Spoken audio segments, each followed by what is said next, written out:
So I'm not sure if I finished what I'm talking about, what I was chit-chatting about in the video, but I just want to end that on a positive note. And we are trying to build Jamaica's economy, and that includes tourism, and we are going to get that on the right track.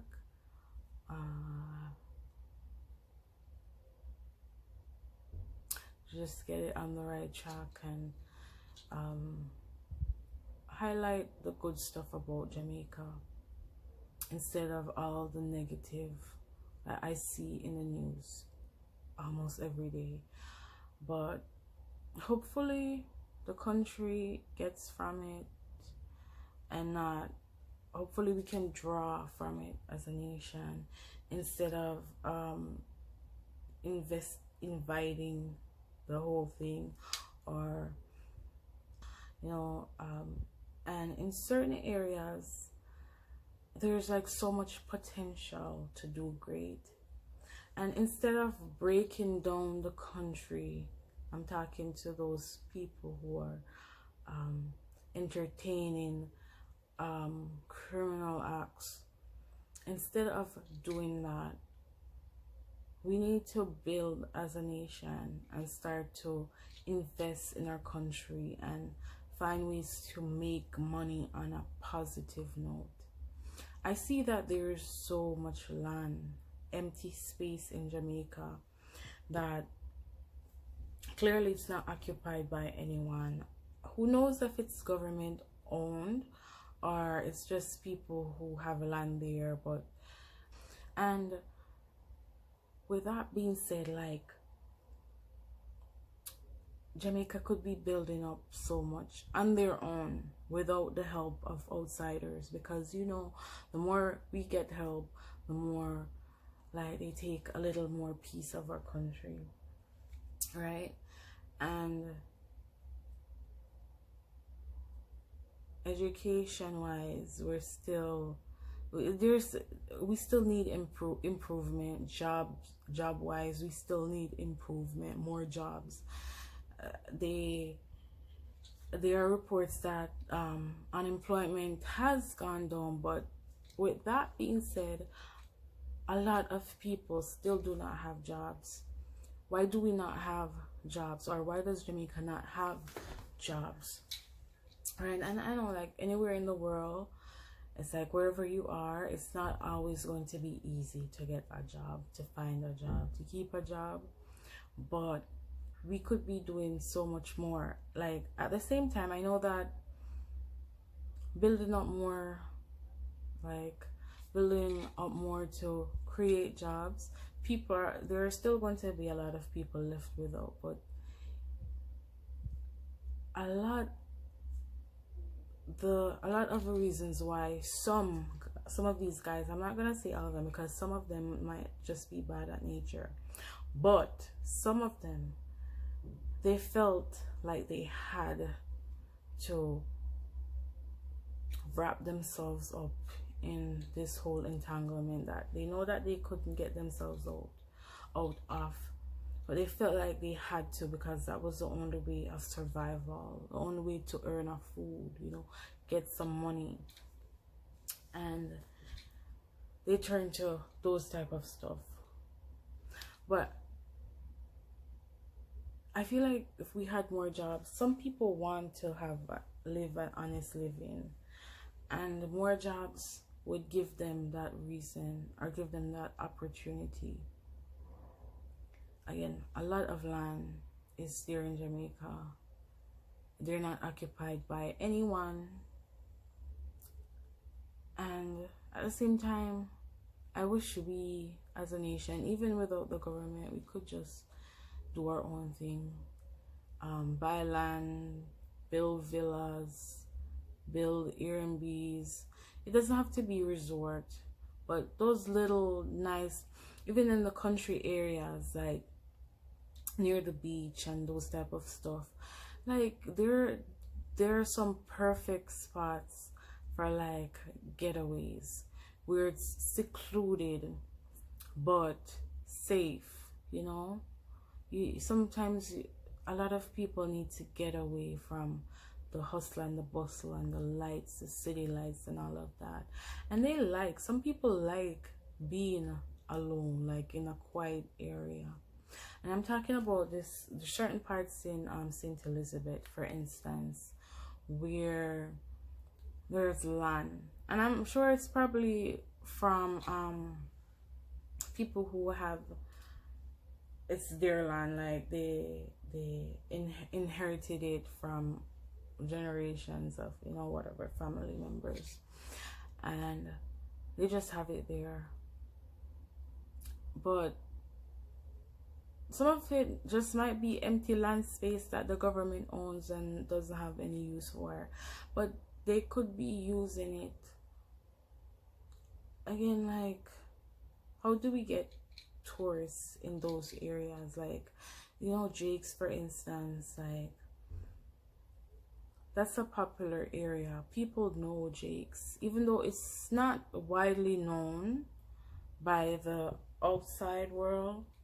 And it could do a bit more with like marketing and getting the name out there. But again, a lot of people know about Jake's and the many properties that he owns and those, you know. But we need more of that in St. Elizabeth and that south side.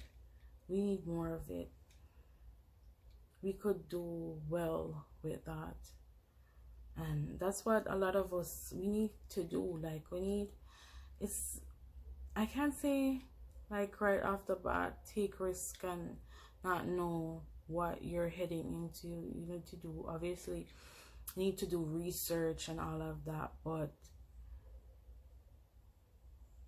sometimes in life, when research is done, you need to take that risk and get right into it and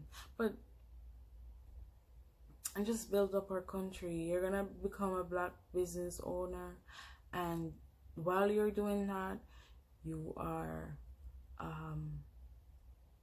investing in your future and you're investing in your country. But again, it's easier said than done. I can be here sitting down talking, but at the end of the day, how easy is it, right? But I just think that we need to get to work, like black people, my Jamaicans. We need to get to work, you know, because life, I'm telling you, it's not easy. It really is not. It's not. And we need to start making some progressive moves. You know what I'm saying? Like, I've been wanting to talk about Jamaica's economy, but like, I feel like it's probably out of my boundary, or it's out of my way to talk about schooling and, you know, infrastructure and jobs and a lack of jobs, a lack of supplies in school. And when I say supplies or resources, I mean like the right books, the right textbooks, the right supplies, the right equipments. Like when I was, for instance, when I was in Jamaica, I don't really want to really talk about that, but I'm gonna touch on it briefly. When I was in Jamaica, me going to school in Jamaica, and this was primary school. It's middle school, but we call it primary. There was no internet, and I always wondered about second language. Maybe I'll try to make a video about that. Like, I've been trying to make a video about these stuff. Why weren't we taught a second language from primary school? Why did we have to wait Or why do we have to wait? Or why do they have to wait? Because I think it's the same thing right now. I'm gonna talk from the past. Like, why did we have to wait until high school to get that opportunity to learn of a second language? Spanish is Jamaica's second language.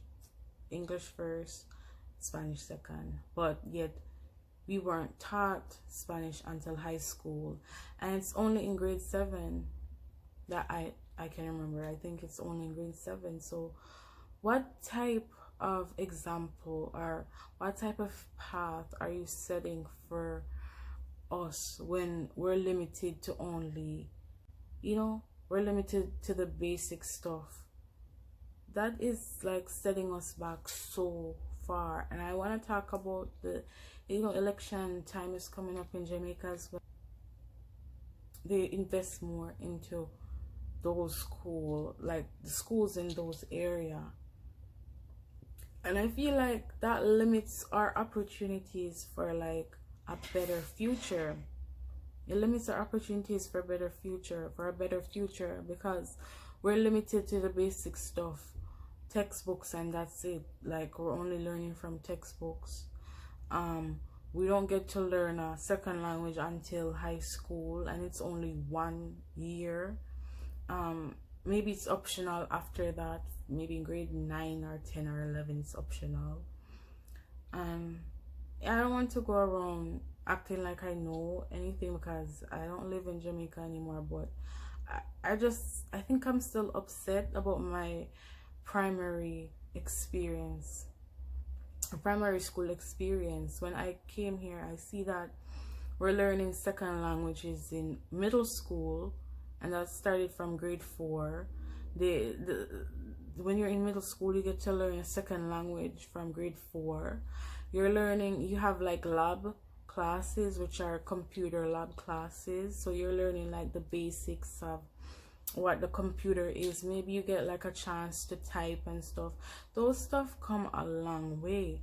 And I feel like in Jamaica, I feel like the school that I used to go to, I'm sure they're still not up to that level, and we don't have, I'm sure they don't have computer classes. I'm sure they're not teaching a second language in primary school. And again, I'm sure that somewhere in the Kingston area, second language is being taught to a younger generation, or a younger line of students. So it's like Kingston is more privileged than the rest of the country. How did that happen? We're one. So I feel like it's just from what I experienced as a child in Jamaica. It's what I experienced. And when I came to Canada, I felt like I was getting more, like I was like gaining some more understanding or knowledge of how that country, of how Jamaica really operates. Kingston gets all the business, so therefore Kingstonians get all the jobs. Kingston gets all the privileged coursework. Therefore, Kingstonians get more opportunity to go abroad and study, which, if you have the knowledge, you have the mindset, anywhere you are, you can make it.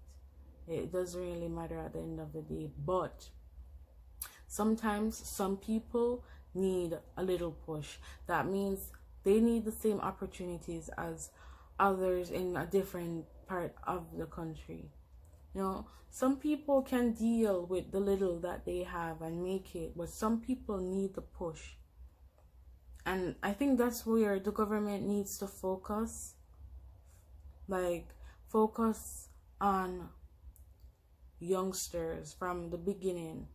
Because if you focus on that, if your focus is on that and for the whole country, then it will run a little bit smoother. It's not gonna be completely perfect, but focus on starting out with kids getting the most and getting the best, and as best as they can, like having good teachers who are really qualified, not just someone who finished high school and that's it, or they finish high school, did a few courses and whatnot. Make sure that they're fully qualified, like they actually take the 4 years to study in that field to be qualified to go out and teach people's kids, because that's their future right there. They need the teachers who are going to take their time with them, even though teachers have lives too, but those type of teachers who are willing to make the little sacrifices, not anything big, but make the little sacrifices to make a difference in not one student, but most of your students' life, or all of your students' life. So I'm coming from far, like, right? I started off with tourism and I ended up with education, but it's like a chop segment basically, because I realize I'm not staying on one topic too long. I'm like all over the place, but you guys get my drift. You get the idea of where I'm coming from, and maybe one of these days I'll go more in depth in like the whole thing, because basically I'm just talking from a general perspective, and I'm talking from my experience and from what I see. I'm drawing from that, like I'm pulling ideas. Yeah. Okay guys, so that's it. I'm rambling. That was basically a rambling rant type of chit chat, I guess that's what we'll call it. Okay, bye, and see you in the next video.